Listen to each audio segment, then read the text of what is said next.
Vous avez bien dormi? Parce que moi non. Et du coup j'ai décidé d'y remédier. Suivez-moi. La literie est un élément indispensable pour un bon sommeil et surtout une bonne récupération.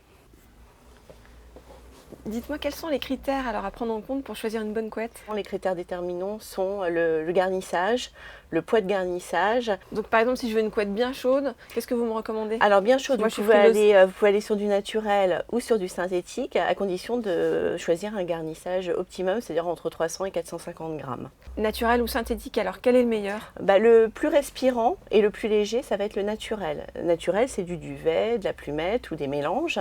Mais le duvet naturel, j'avais entendu dire que ça pouvait être allergène.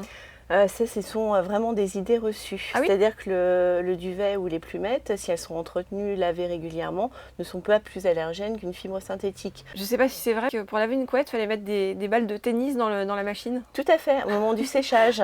En fait, les balles de tennis ou les boules de lavage vont battre la matière et la couette va donc regonfler et retrouver sa forme initiale.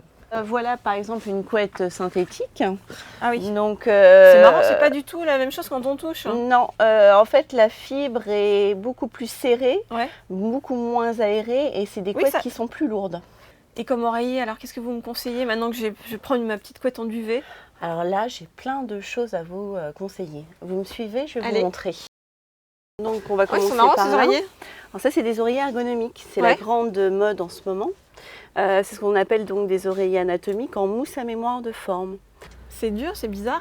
En fait, c'est pas dur, c'est une matière qui est assez dense et qui s'adapte au contour du corps. Ouais. Donc le but, c'est d'alléger les points de pression douloureux au niveau des vertèbres cervicales.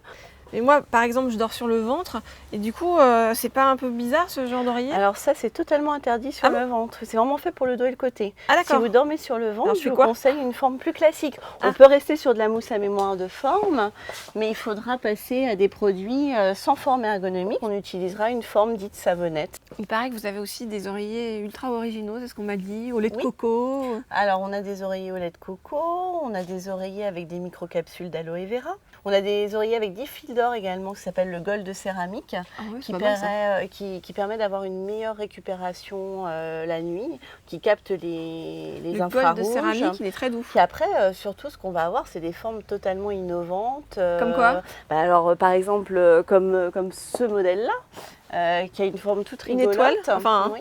presque.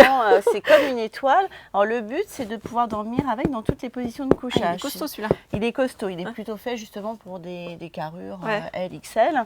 Alors le but à la base, c'était de pouvoir l'utiliser comme ceci. Comme un doudou. Ensuite, vous avez l'oreiller avec une forme d'os qui permet de dormir sur le ventre. Donc de pouvoir se caler un petit peu au niveau de l'estomac.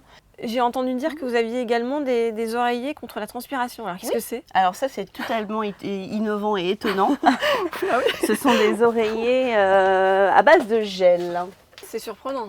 Oui, c'est très très frais. Alors là, c'est vraiment l'impression du gel que vous avez à même la main. On n'a pas la même impression avec l'oreiller, mais c'est très étonnant et très performant. Voilà, donc l'oreiller, vous le mettez bien embuté contre les épaules. Voilà, pour être bien positionné. Bon, ben moi, avec tous ces bons conseils, j'ai presque envie d'aller me recoucher. À la semaine prochaine, faites de beaux rêves!